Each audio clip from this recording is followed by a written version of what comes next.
नमस्कार।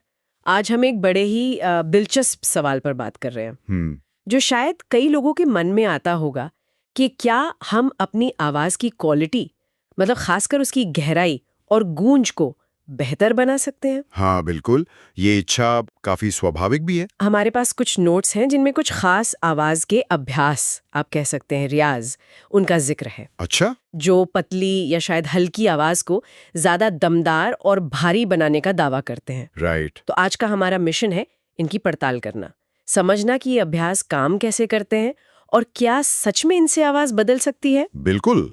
और जैसा आपने कहा, आवाज हमारी पहचान का एक अहम हिस्सा है ना। हाँ। और कई लोग चाहते हैं कि उनकी आवाज ज्यादा प्रभावशाली हो। और मजे की बात यह है कि आवाज कोई पत्थर की लकीर नहीं है। अच्छा। हाँ, इसे मांसपेशियों के सही इस्तेमाल और ट्रेनिंग से बदला जा सकता है। इन नोट्स में जो अभ्यास है वो शायद देखने में आसान लगे, लेकिन उनके पीछे ध्वनि विज्ञान मतलब साउंड साइंस और बॉडी की बनावट, इसके कुछ ठोस सिद्धांत काम करते हैं। ओके। तो चलिए एक एक करके देखते हैं इनको। ठीक है।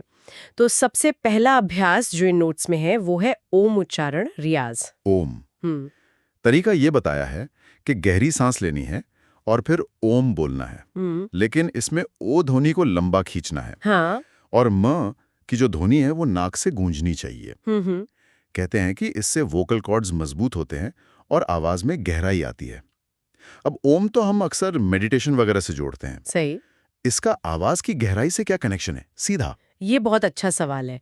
देखिए, ओम सिर्फ कोई आध्यात्मिक चीज नहीं है, ये साउंड के लिहाज से भी बहुत पावरफुल है। अच्छा। इसके दो हिस्से हैं, एक लंबा खुला स्वर ओ, हाँ, और एक नेजल साउंड मतलब नासिक्य व्यंजन मा। ठीक है। जब आप ओ को लंबा खींचते हैं तो आप अपने वोकल कॉर्ड्स को एक स्टेबल वाइब्रेशन में रखते हैं लगातार। इससे वो धीरे धीरे मजबूत होते हैं। ओके। और फिर आता है म का हिस्सा, जिसे हम नेजल रेजोनेंस या नासिकीय गूंज कहते हैं। गूंज। हाँ। ये आवाज गले से नहीं बल्कि नाक के पीछे और सिर की जो खाली जगह हैं कैविटीज, उनमें कंपन पैदा करती है। अच्छा। इसी कंपन को रेजोनेंस या गूंज कहते हैं। और जितनी अच्छी गूंज होगी, आवाज उतनी ही भरी हुई, उतनी ही गहरी सुनाई देगी। समझ गई। तो ओम का अभ्यास एक साथ वोकल कॉर्ड की ताकत और रेजोनेंस दोनों पर काम कर रहा है। अच्छा, तो ये सिर्फ मतलब खिंचाव नहीं है, बल्कि वो गूंज पैदा करने का भी एक तरीका है। ये इंटरेस्टिंग है। बिल्कुल। इसी से मिलता जुलता सा अगला अभ्यास लगता है हमिंग रियाज। हमिंग, हाँ। ये तो और भी आसान लगता है, बस मुंह बंद करके की ध्वनि निकालनी है और गले और नाक में वो वाइब्रेशन महसूस करनी है। नोट्स कहते हैं कि इससे आवाज में रिचनेस और मोटाई आती है।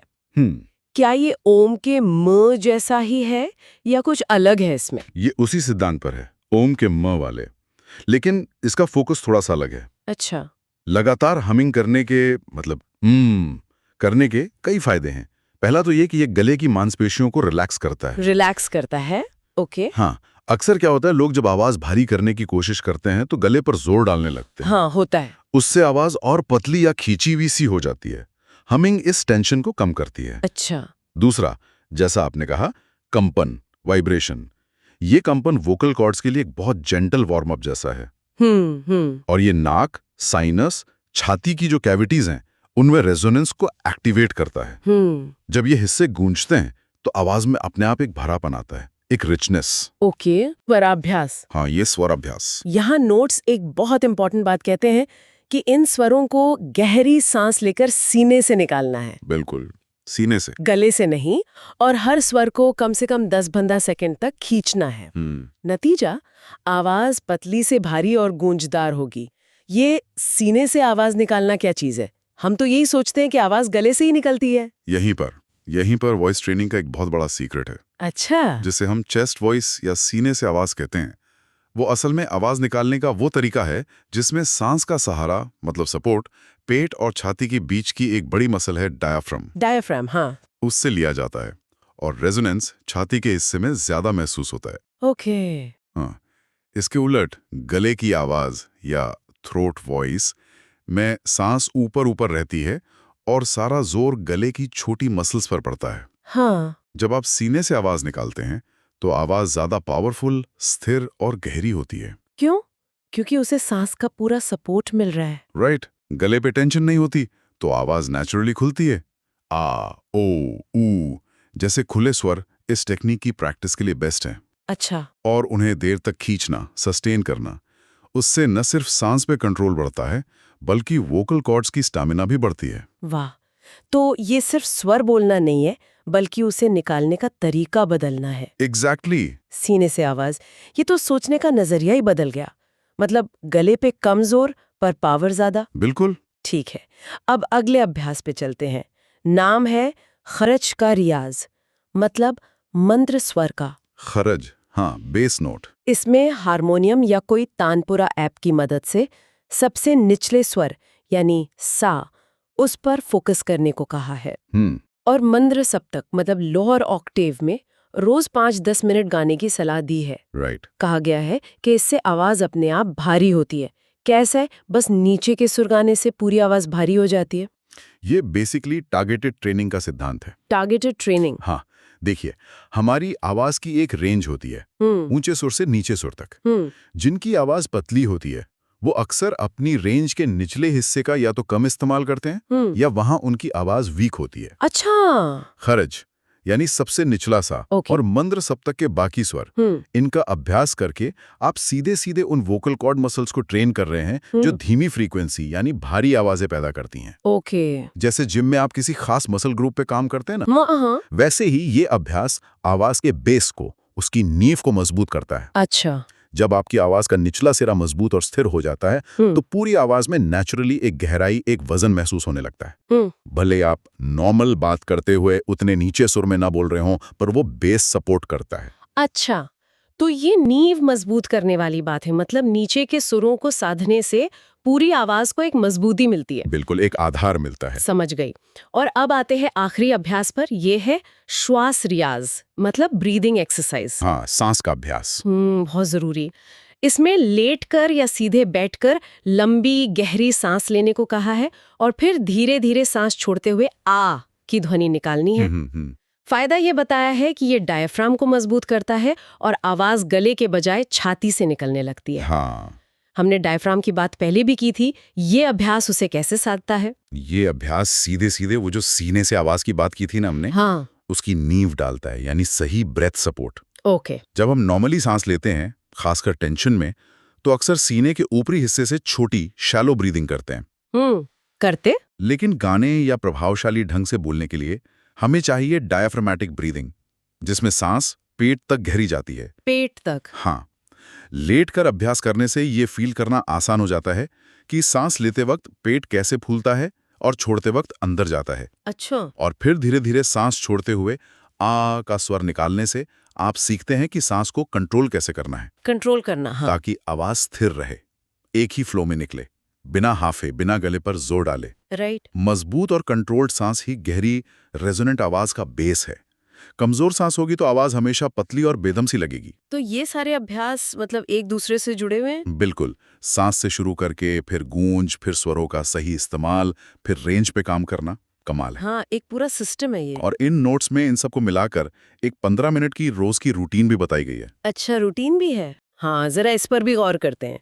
पहले 2 मिनट सिर्फ लंबी गहरी सांस लेना और छोड़ना, मतलब डायफ्राम एक्टिवेशन। Warm up. अगले 3 मिनट ओम का उच्चारण, यानी वोकल कॉर्ड वार्म अप और रेजोनेंस जगाना। ठीक है। फिर 3 मिनट हमिंग, मतलब गले को आराम और रेजोनेंस को और बढ़ाना। हाँ। उसके बाद 4 मिनट आ ओ ऊ स्वर का अभ्यास, वो सीने वाली आवाज से। अच्छा, ये कोर अभ्यास हो गया। हाँ, पावर और कंट्रोल के लिए। राइट। और आखिर के 3 मिनट मंद्र स्वर, यानी खरज का रियाज, आवाज की नींव मजबूत करने के लिए। ये क्रम भी बड़ा सोचा समझा लगता है, मतलब वार्म अप से शुरू करके धीरे धीरे इंटेंसिटी बढ़ रही है। बिल्कुल, ये बहुत लॉजिकल सीक्वेंस है। पहले सांस को साधा, फिर वोकल कॉर्ड्स और रेजोनेंस सिस्टम को जेंटली एक्टिवेट किया, ओम हमिंग। हाँ। फिर मेन एक्सरसाइज स्वर साधना की और आखिर में रेंज के लोअर एंड पर काम किया। ये एक बैलेंस्ड वर्कआउट रूटीन जैसा है आवाज के लिए। सही। कि आवाज की मांसपेशियां भी शरीर की बाकी मसल्स जैसी ही हैं। आप एक दिन जिम जाके बॉडी नहीं बना सकते, है ना? नहीं, बिल्कुल नहीं। उसी तरह कुछ दिन रियाज करके आवाज परमानेंटली नहीं बदल सकती। रोजाना थोड़ा थोड़ा, लेकिन लगातार रोज करना पड़ेगा। हाँ, उसी से धीरे धीरे मसल्स में चेंज आता है, नई आदतें बनती हैं और रिजल्ट्स टिकते हैं। पेशेंस बहुत जरूरी है इसमें। तो अगर हम इस पूरी बातचीत का सार निकालें जो हमने इन नोट से समझा, तो ये अभ्यास कुछ बेसिक प्रिंसिपल्स पर टिके हैं। सही तरीके से सांस लेना, मतलब डायफ्राम का यूज। हाँ, ब्रेथ सपोर्ट। शरीर की कैविटीज में गूंज यानी रेजोनेंस पैदा करना। रेजोनेंस, बिल्कुल। वोकल कॉर्ड्स को मजबूत और फ्लेक्सिबल बनाना। कंडीशनिंग। और आवाज के निचले सुरों यानी मंद्र रेंज को डेवलप करना। हाँ, लोअर रजिस्टर। तो ऐसा लगता है कि ये नोट्स एक सिस्टमैटिक तरीका बता रहे हैं जिससे कोई भी व्यक्ति अगर लगातार प्रैक्टिस करे तो अपनी आवाज को ज्यादा गहरा, भारी और रेजोनेंट बना सकता है। हाँ। ये सिर्फ चाहने की बात नहीं, तकनीक और मेहनत की बात है। बिल्कुल सही निष्कर्ष निकाला है आपने। इन अभ्यासों के पीछे का विज्ञान बिल्कुल सॉलिड है। बेहतर सांस नियंत्रण आवाज को पावर देता है, बढ़ी हुई गूंज उसे रिचनेस और खूबसूरती देती है। सही। वोकल कॉर्ड्स की सही कंडीशनिंग आवाज को स्थिरता और रेंज देती है, और निचले स्वरों का विकास उसे वो बेस और वजन देता है। ये चारों पिलर्स मिलकर एक इम्प्रेसिव और गहरी आवाज बनाते हैं। ये एक होलिस्टिक अप्रोच है, मतलब आवाज बनाने के सभी जरूरी पहलुओं पर ध्यान देती है। ये सब सुनकर तो लगता है कि आवाज को तराशना एक कला भी है और एक विज्ञान भी। हाँ, दोनों हैं। और ये जानना कि हमारे पास इसे बेहतर बनाने की टूल्स हैं, ये काफी एम्पावरिंग फील कराता है। बिल्कुल। और इन सब फिजिकल अभ्यासों पर सोचने के बाद मेरे मन में एक और सवाल आ रहा है। अच्छा? ये स्रोत हमें बताते हैं कि आवाज को फिजिकली कैसे बदला जाए। हाँ? लेकिन क्या इसका कोई साइकोलॉजिकल पहलू भी है? मतलब सोचिए, क्या गहरी कॉन्फिडेंट आवाजों को सिर्फ ध्यान से सुनने से भी हमारी अपनी आवाज पर सबकॉन्शियसली कोई असर पड़ता है? इंटरेस्टिंग पॉइंट है। या फिर हमारी अपनी मानसिकता, हमारा आत्मविश्वास, हम क्या कहना चाहते हैं, किस इरादे से कह रहे हैं, क्या ये सब धीरे धीरे हमारी आवाज की क्वालिटी को शेप करता है? मतलब बॉडी के साथ साथ माइंड का भी रोल। हाँ, ये एक दिलचस्प सवाल है कि शरीर और मन का ये कनेक्शन हमारी आवाज में कैसे झलकता है, जो शायद इन अभ्यासों के साथ साथ सोच